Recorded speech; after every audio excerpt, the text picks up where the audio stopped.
Welcome to Legacy Conversations, a channel where we preserve military memories and history.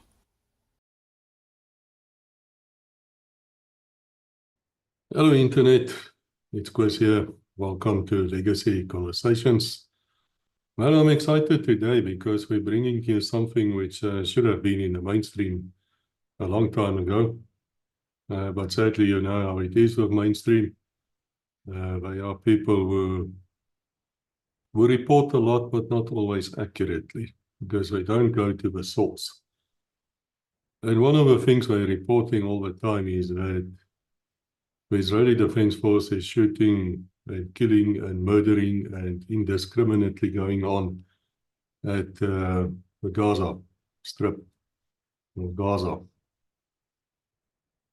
And nothing can be further away from the truth.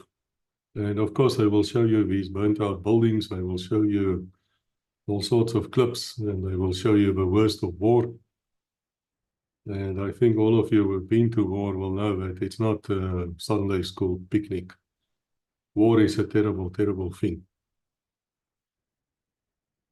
And I think some of these lies from mainstream will be debunked here today with this episode. But before we start, I just want to say to everyone listening here, my guests are not speaking on behalf of the Israeli government, the Israeli Defense Force, the Israeli Army, or anything official. They are civilians, they served, and they are telling their story. Our first guest is well known to you, Major Graeme from the Golani Brigade, other places as well, but he made his name in the Golani Brigade. He also wrote a book about it. And he brought us his friend, Lieutenant Colonel Yaron. And what makes this so interesting is that Colonel Yaron is an artillery commander. In other words, he's from artillery. He's the ones who would be shooting these 155mm howitzers. And he was involved in the fight for Gaza. And therefore, I was very interested in hearing how they direct this fire. How do they give fire support? What rules are they following? And what we heard here is an eye-opener, which I wish all the mainstream liars will actually look at and pay attention to. So spread this video around as far as you can. Let the truth stand. It's not too much to ask. Let the truth come out. Let there be light. And may I say here to anybody listening that South Africans of my age and of my era, we have no problem with Israel, and we have no problem with Jerusalem, and we damn well have no problem with the IDF.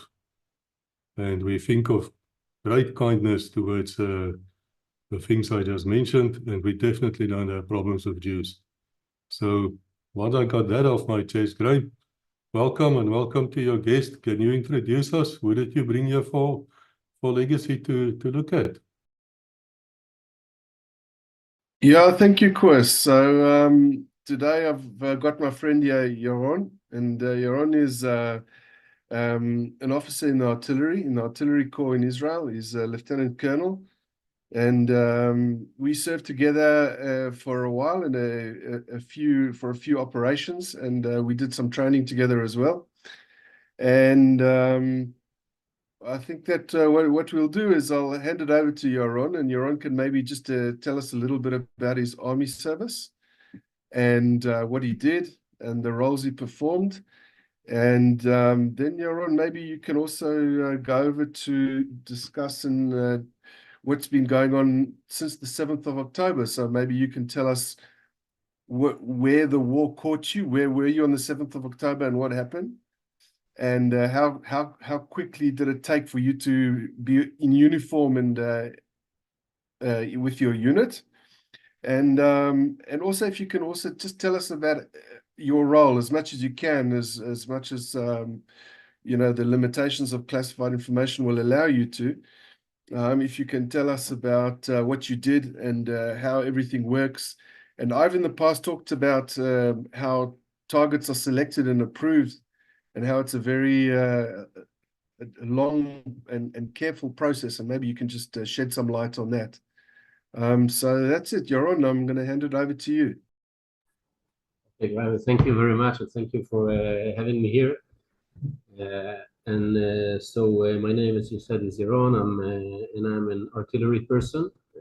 Started my roles in the army in 1994 as an artillery soldier, and I went through all the major roles from a rookie, regular soldier, then a young officer in the artillery batteries. Then I became a battery commander, which is like a platoon commander in the infantry, and then I went for another few roles in other areas like accurate weapons and stuff like that. In the past 20 years or so, I've been an officer in the reserve forces, and I did some different roles over there. Some of them with you. And October 7th caught me, like many Israelis. It was Saturday early in the morning. I got up around 7 o'clock. Started to open my phone and my social media, and then we started to understand there's something different going on, something different. And in a few minutes, it occurred to us that there's a big thing happening, thing we haven't seen before. So the first thought is how much time it will take until they call us. They call us to come to the base. And as a trained officer, the first thing you do is you just go, you take your stuff, you take your uniform, and you get arranged, make some phones to some my commander, my friends from the army, and asking, okay, where do you want me to go? When? So by noon, I believe, I was already on my way to my unit, which is around 20-25 minutes from the Gaza border, and with many friends and people who got enlisted or just drove as fast as they could to the base. We started, started arranging the units, the battalions, the people, and just we had some good 48 hours, I believe, in which everyone who could just help the units to get out to the field. Okay, enlist the people, give them weapons, give them uniform, some basic training, some basic shooting, and make the vehicle ready, make the cannons or whatever area it was, and set them out to the field.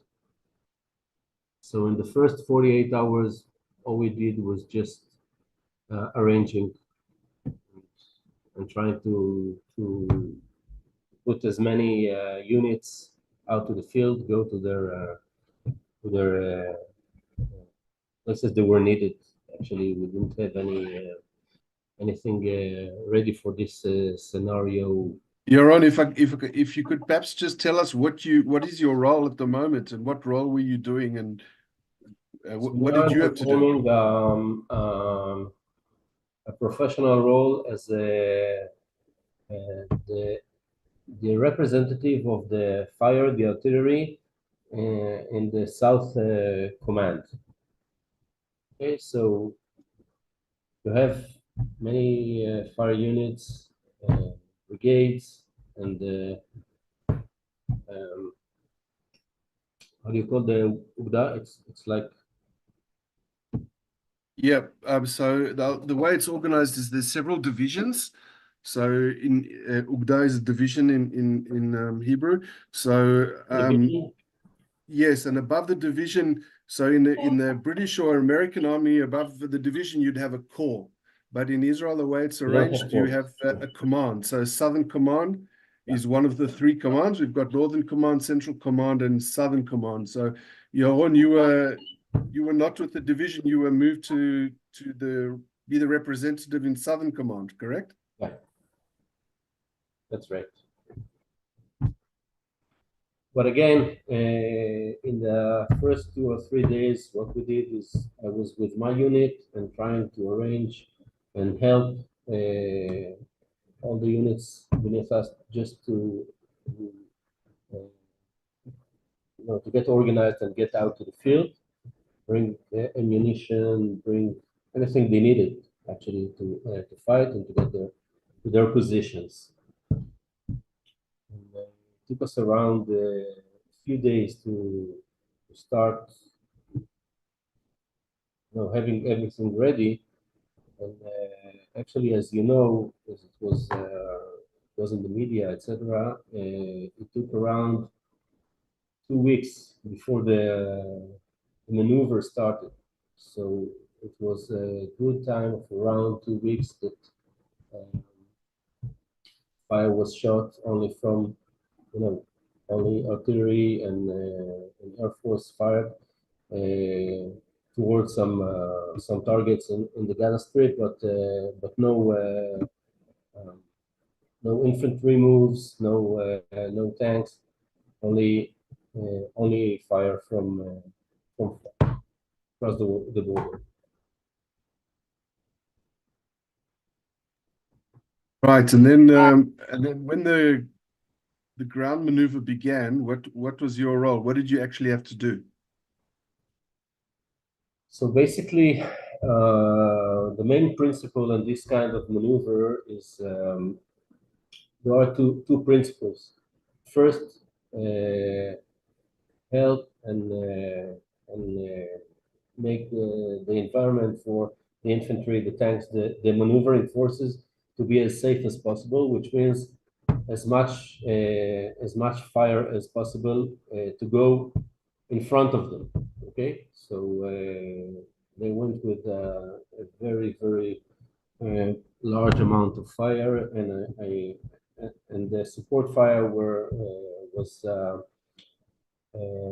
either it was plain artillery, accurate missiles, or some other ordnance or air ordnance from firefighters, from planes, fighter planes, and that's the first principle. And the other principle, which is as much as has as much weight, is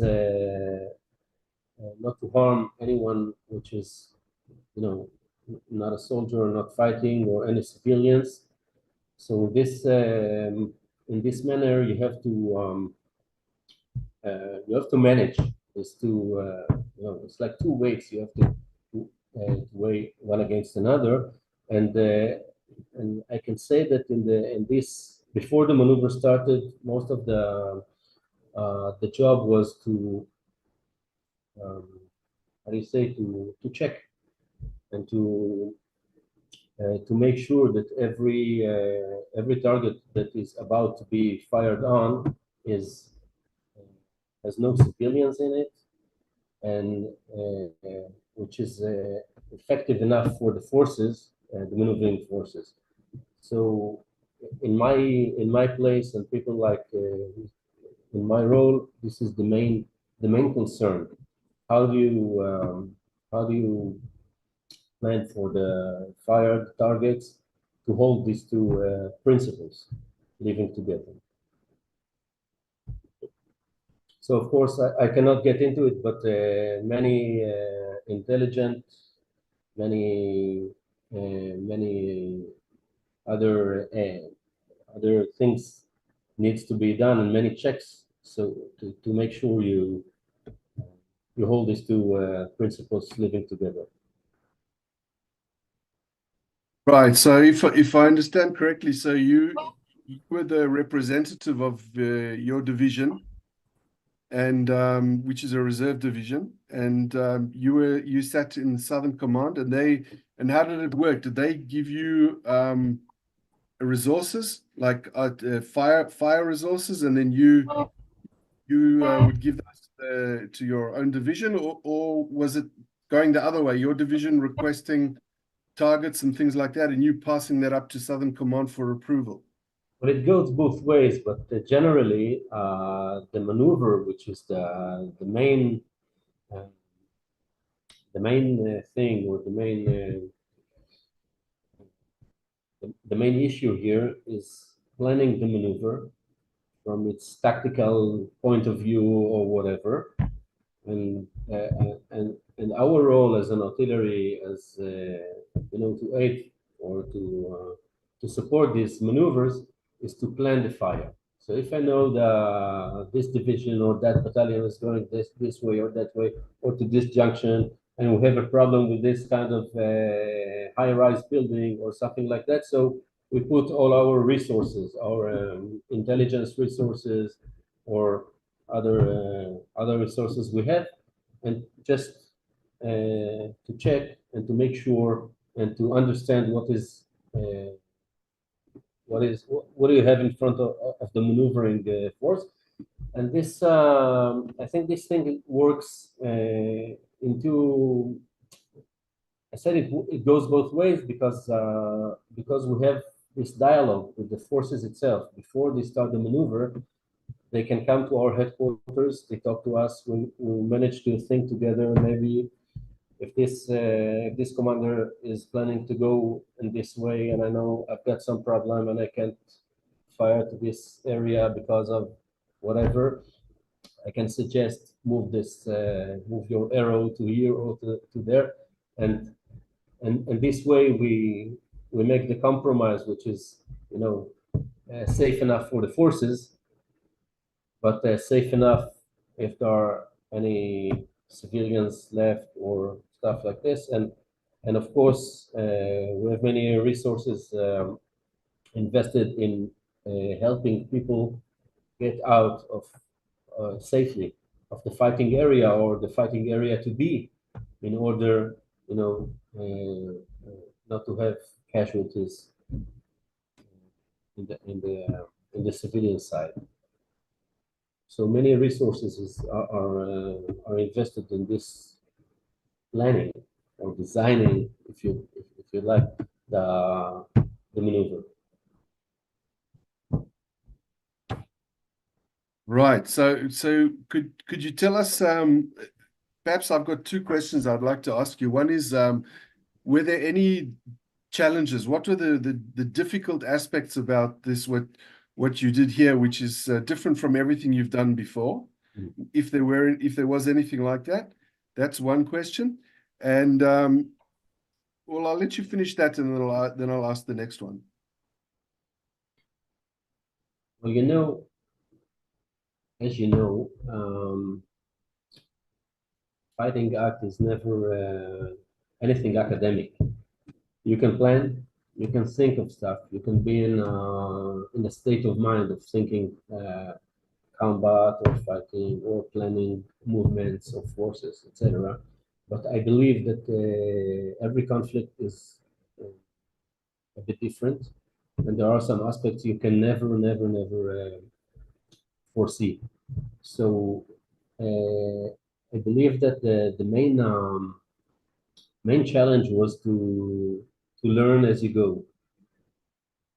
This was the main challenge, and I believe that many people in intelligence, in artillery, in support fire, all the support circles around the maneuvering forces, is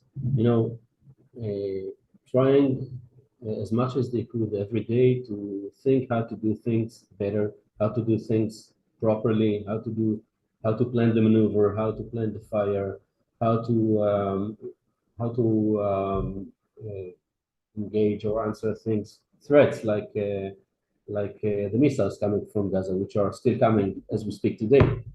How do you what do you do with this kind of a threat? which is a threat on the maneuvering forces and on the, of course, as we are unfortunately used to, on the civilian cities, etc. in Israel.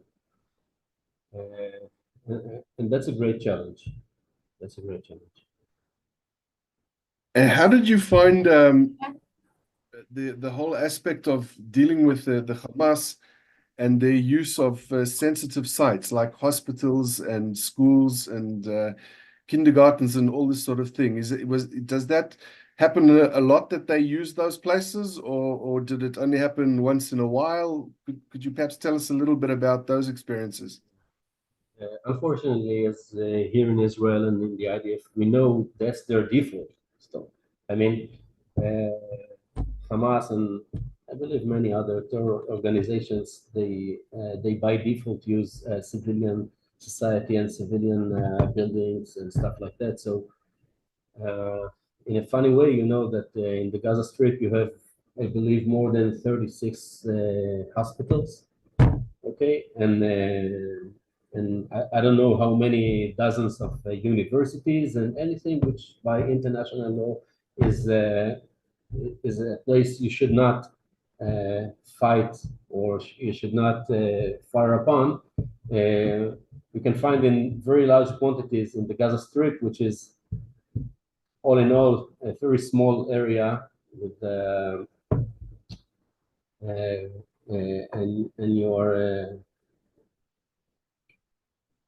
and you can find that the small area has all of a sudden so many hospitals or places like that. So we weren't really surprised, but it was one of the main challenges. How do you approach? How do you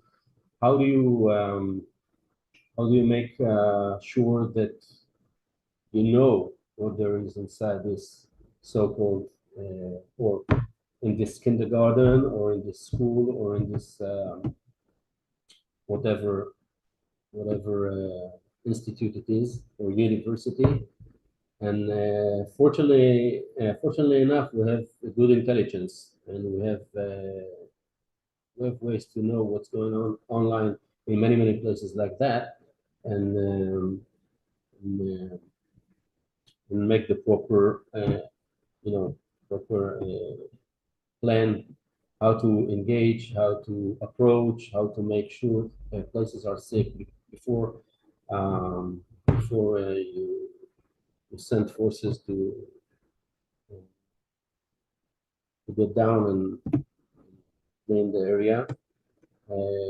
But it surely was a very difficult, it was a big challenge. The way you look at it, both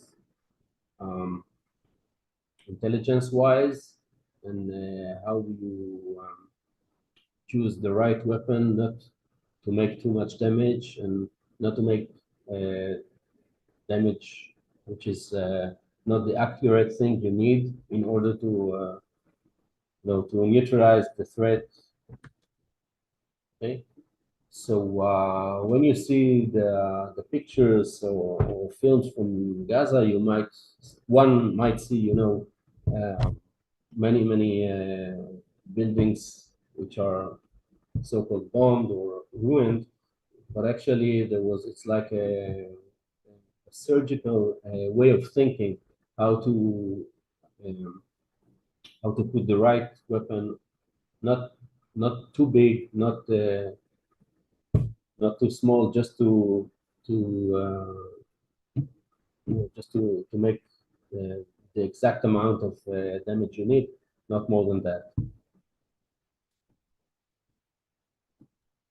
Right, and just for the viewers, I'll just explain for a second, because often when people watch the news, the pictures, we just see widespread devastation, and if we say, we're using munitions just to make a surgical strike, it just sort of doesn't match with the pictures we're seeing. So people must just understand that these areas are contested and there's fighting going on there. So when there's the initial fire that the Israeli army uses, they do surgical strikes, but as the battle develops and the ground is contested and every building is contested, and almost every building has booby traps in it, then you end up with devastation, and virtually right. every building is damaged or destroyed or whatever.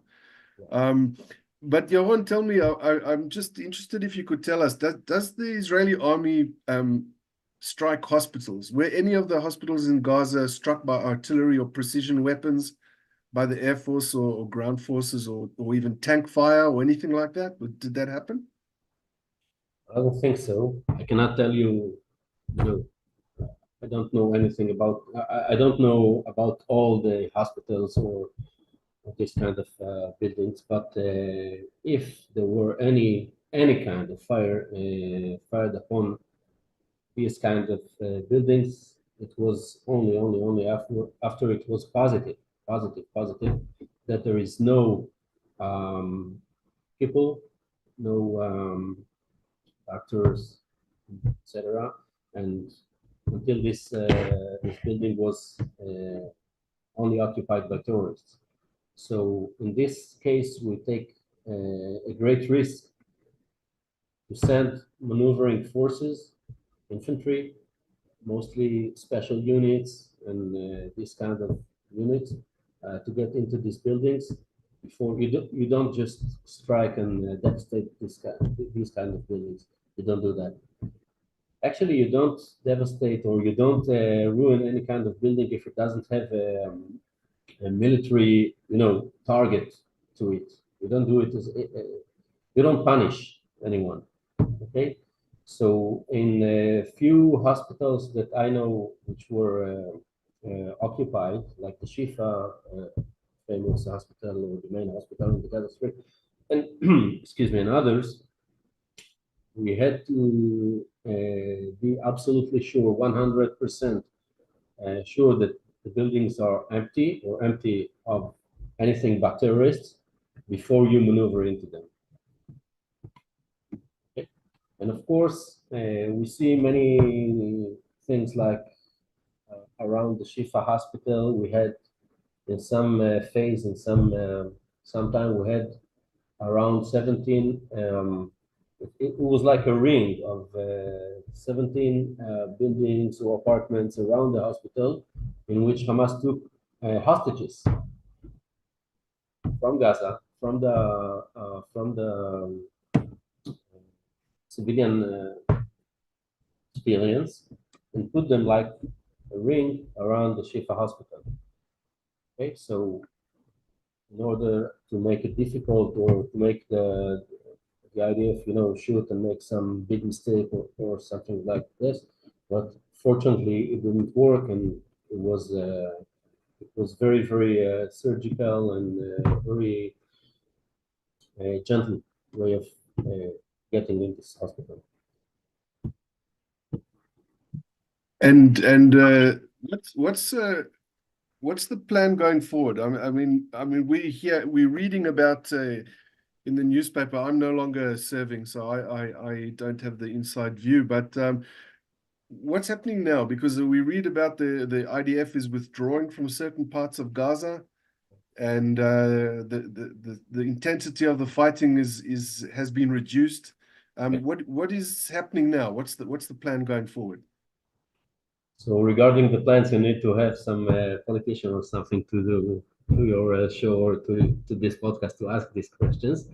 I don't know. We're just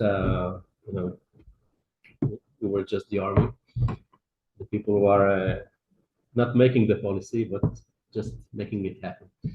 But I believe that, and now it's just a personal belief, no inside information or something like that, because I'm not serving too for a month now. But I believe that the maneuver will continue in South Gaza, around Khan Yunis and maybe Rafah. And I believe that, just my opinion, it will take a few more weeks, and hopefully we'll have some kind of deal to get the person kidnapped back home, and maybe this will stop the fighting. As far as I can see, as a civilian, as a citizen in Israel, in my opinion, it's almost the only goal now, to bring them safely home. Right. And you as a reservist, when you look at the 2024, what is the expectation of how much time do you think you will be spending in the army this year? Obviously, no one has a crystal ball, but I mean, Yeah. it's going to be a very different year for a reservist than we've seen in the past. So what is your expectation? I think it would be right to say that the army will now have another front, which it didn't hold up till now in this kind of amount of forces, and they will need more infantry, more tanks, more battalions, just to hold this line. Just a minute, something happened here. Sorry. Yeah. Sorry about that. So I believe we'll have some additional reserve duties.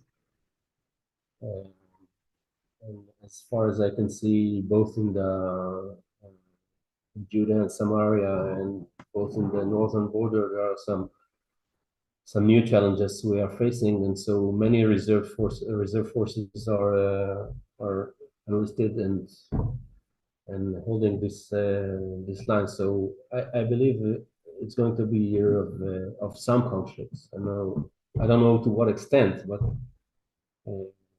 hopefully as less as possible. But it would be a year of a conflict, I believe.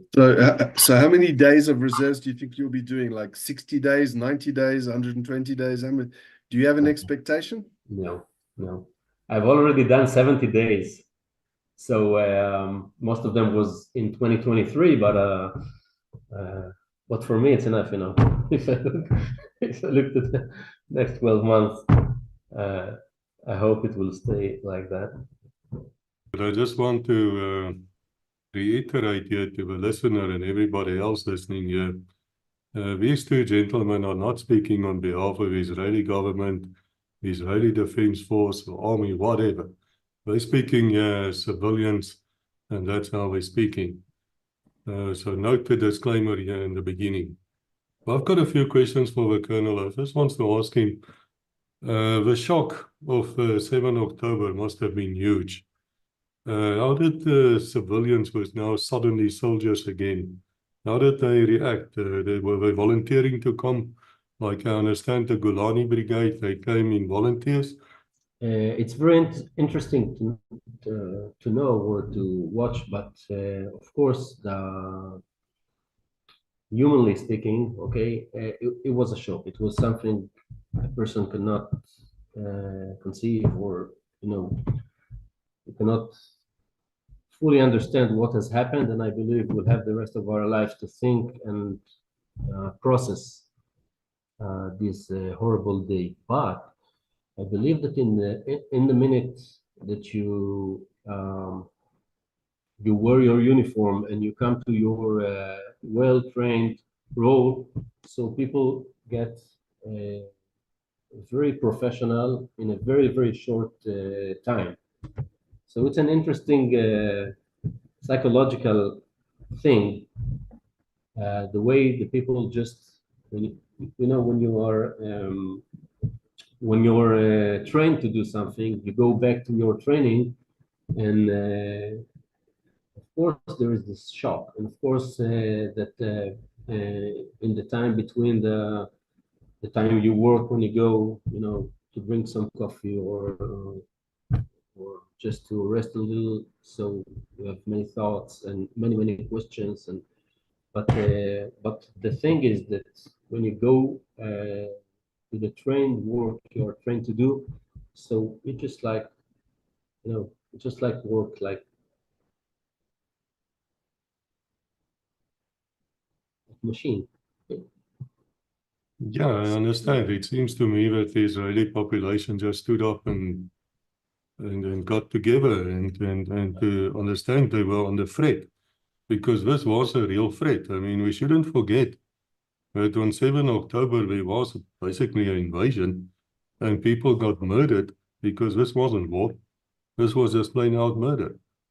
And moreover, in the following, I don't know, about 10 to 14 days, there were still Hamas in the area. So one of the brigades in my unit were still fighting in the fields, in the plantations, in the open areas with terrorists around the roads and in the open areas. So it was around a good 2 weeks of fighting, of nobody knowing what's about to come, yet to come. If I may ask you, Colonel, if it's not a military secret, what caliber guns were you shooting, the cannon? The IDF has a variety of weapons. The backbone of the artillery is 155 millimeters howitzers, and this kind of weapon is not used for hitting point targets, but most of the time just to assist or to go in front of the maneuvering forces and give some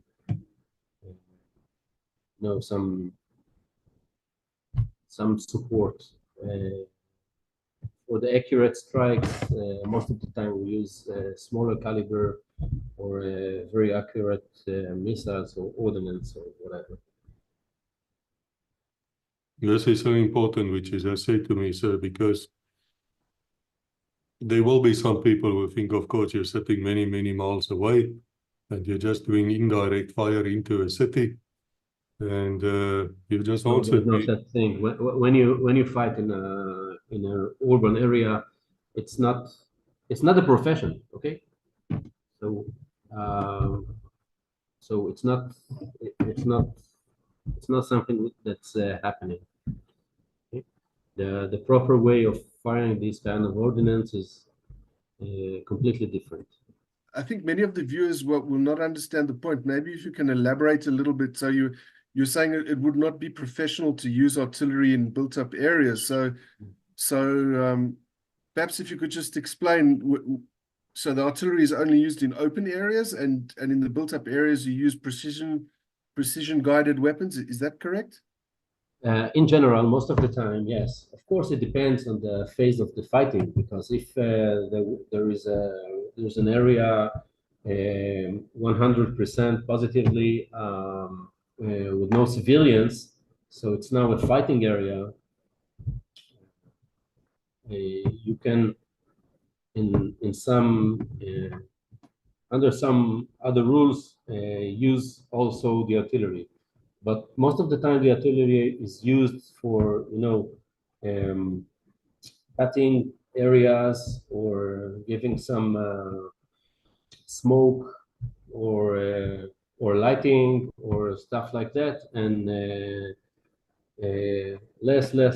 much more than hitting precision target. There has been a special use in the artillery. It went very few times when we had buildings on the first line from the border, no civilians left, and all the buildings were needed to be detonated because they had booby traps and they had many explosives there, many Hamas ordnance and stuff. So the method they used, and it was very few times, but they used the artillery for firing direct fire onto a building, which was booby trapped. And when it sets fire, you can see that there was sometimes fuel in the buildings, gas, and explosives. Okay, so in one projectile shot on a building, you can see it blows up with many times the amount of explosives. Yeah. So this has been used very few times in a very designated areas. I wonder if I can just ask you, yes, can you explain to us the difference between direct fire and indirect? There might be a few we don't understand. Yeah. So generally, the howitzer, the cannons, they are you shoot in like a parabolic. It's a parabolic path that the projectile does. So you don't have to. Most of the time in this kind of fighting, you can see, but in general, there is no line of sight to the target. Okay, that's the thing about artillery, which goes in high trajectory. In some instances, when you have targets like if it's like I said before, it's a line of buildings or a line of targets which are very close. You can just aim the cannon straight to the target and fire. But that's the rare situation. It's not the normal. So when you have line of sight and you aim straight at the target. Okay? Like Thank you. That's exactly. Graeme, do you have something to ask to say? No, I was just about to say that, but then Yaron said that's just like how a tank shoots. So yes, just directly using open sights or whatever. Yeah. And I want to ask you, sir, did you ever use white phosphorus or phosphorus shells shooting into Gaza? Yeah, that's not allowed. We don't do that. We're very strict about this kind of stuff, and you need to know that in every headquarters we have law specialists, which are sitting with the officers, telling them exactly what is forbidden, what is not how to be done. And every target, when it's processed, it takes into consideration the target, the situation of civilians, the situations of forces, kind of ordinance or method used. So every detail is taken into consideration. And if there is any kind of doubt, so many times we don't shoot. Okay, that's very strict. So you have authorization if you feel that the fire instructions are wrong for the fire mission, but you can refuse. As battery commander, you can say, guys, let's just hold back and just make sure that we're not firing upon civilians or anything like that. I think it's a main concern of every officer. It's the main concern of every officer, planning and shooting fire. Okay. We have all the means, all the resources, all the law specialists, all the ordnance specialists. If I can get to strike the target with a smaller amount of explosive, I'll do that, and I'll prefer that. That's the profession. Colonel, I find this very fascinating, and it seems to me that there's quite a control in using artillery in the Israeli Defense Force. Because I do remind myself that in history, when the Soviet army took Berlin in 1945, I believe they had 57,000 pieces of artillery shooting at once. In fact, they were shooting, there were nothing left of it. We've seen the pictures. And then a little bit later in history, we saw in South Vietnam, in 1968, we saw, during the Tet Offensive, we saw the city of Hue. I hope I say it correctly. And same story, just flattened. And more recently in your area, there was Mosul and there was Raqqa, if I say those words correctly as well.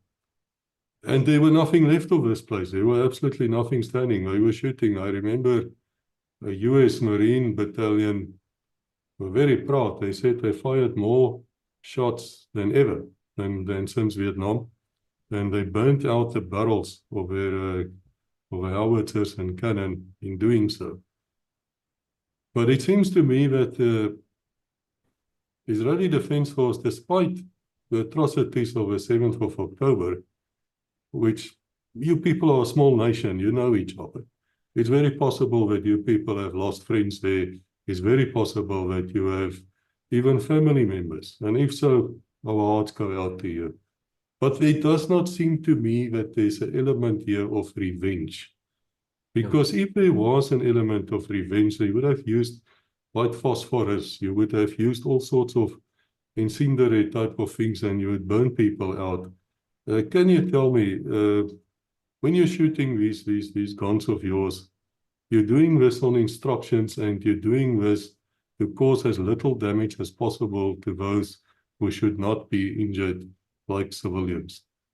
Well, I would like to add to the historical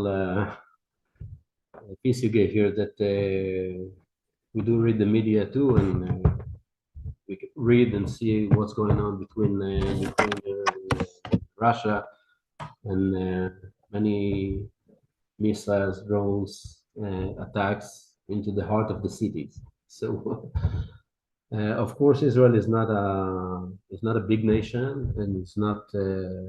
I believe it's not strong enough politically to do whatever it likes. Having said that, as far as I can remember, and as early as I was educated in the army, the main essence of being a commander and an officer, and of course as an artillery and fire person, this thing of being professional, bringing the right ammunition to the right target on time, taking into consideration all possible elements, as I mentioned before, both the intelligence, the things we know, the things we know we don't know about the target and who is inside, and also the efforts we make to help civilians get out safely out of the conflict area. These things are the basic training of any artillery person. I believe any Israeli officer, as Graeme would probably agree. So there is no sense of revenge in the equation of how you're operating your fighter plane or your tank or artillery or howitzer or whatever. Okay. Of course, if this was the thinking, so I don't know, maybe tens of thousands of civilians were flooding the Gaza Strip and revenging. That's not the ADAS. That's not the way things are happening. And that's not the way we are educated as military persons. Do you agree, Graeme? Yes, definitely. It's we have a very strict code of conduct in how we fight and everything, and as you say, it's just not the way we do things. Revenge is not a useful tool on the battlefield. It's I would actually say it's useless. I mean, there's no reason to use revenge. I know that from my experience that any use of firepower is always something that is used very carefully, and a huge amount of thought and planning goes into using the firepower, as Yaron has also said, and yeah, I agree completely. But unfortunately, I mean, that's not how it's presented in the media, and that's not how it looks. But there's not a lot we can do about it except just explain our bits, and that's one of the reasons we're here, is just to offer the opportunity to viewers and listeners to hear our side of the story. So yeah. Yeah, Yaron, sorry, I just before if we're about to finish, I just wanted to ask one question. So many of the Israeli casualties have been from what they call blue on blue incidents when we've hit our own soldiers. I was quite surprised. I mean, even with my knowledge and familiarity with the system and everything, at one point, I don't know if it's still around the 20%, but at one point, where something like 20% of our casualties were from this. Do you know why the number is so high? Well, that's the figure I know myself, around 20%, and I believe that's exactly the outcome of when you fight with so many forces. Some point we had in the northern Gaza Strip from Gaza to Bet Lahia in the north, around, I don't know, 20, 25 kilometers, and 5 different dots. Divisions, yeah, yes, five divisions in 25 kilometers of That's a massive amount of fire and and people fighting and vehicles, etc. So I believe that statistically, it just might happen. Add on top of this the area, which is a built-up area, and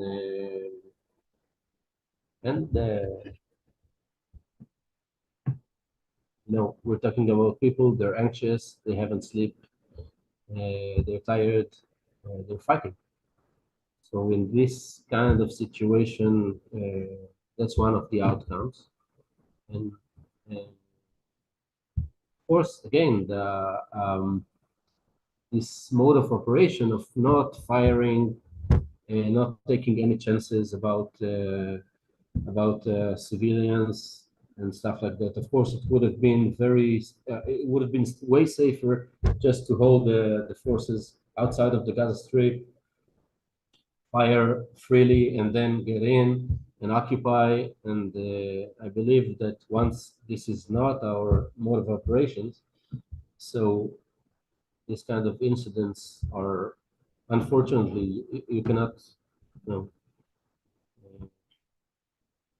cannot promise won't happen. But it's a very high figure. I agree.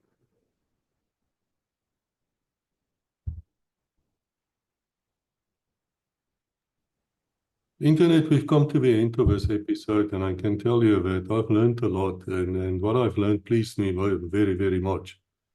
Because mostly, you hear these stories, you hear these idiots in the newspapers.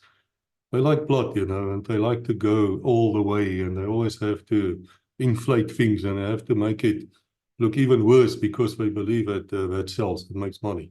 That's the mullah. But they're talking nonsense. In fact, there's a large part of the population these days who are not interested in that. They're interested in the truth. They want to know what happened. And it is exactly, we were told here what happened, and we found out here that the IDF does not shoot indiscriminately with heavy shells into a built-up area just for the hell of it and things like that. In fact, we heard the opposite. And I must congratulate them for their discipline, because this is not easy. I can tell you, it is not easy to fight in a built-up area. It is not easy when the bullet starts flying. I don't care who you are, unless you've heard those bullets flying around you, you don't know how you're going to react. And even if you do know how you're going to react, you don't know how you're going to react the next time. So if there's mistakes made, we can live with such mistakes. But in this case, there were no operational orders to go and murder civilians. It irks me. Let me tell you straightforward. I get annoyed when people start talking about genocide. You don't know what you're talking about. I can tell you in Africa, we had a genocide at Rwanda, and they killed 1 million people in 1 month. And they didn't kill them with artillery shells. They didn't kill them with firearms. They were attacking them with machetes, which is like short sword. It's like a knife. That's how they were killing them. Go and work out. 1 million plus people in about a month or so. How many people you have to kill every damn second? And that's a genocide. There is no way that a genocide took place here. That's my opinion. I thank my guest. I remind again everybody they were speaking on their own behalf. They're not speaking on the Israeli government, Israeli army, or anything like that. And I hope to see Colonel Yaron again. Graeme, I will definitely see you at some stage. Thank you to all of you. Shalom. Thank you for watching. Please like, subscribe, and ring the bell to receive notifications.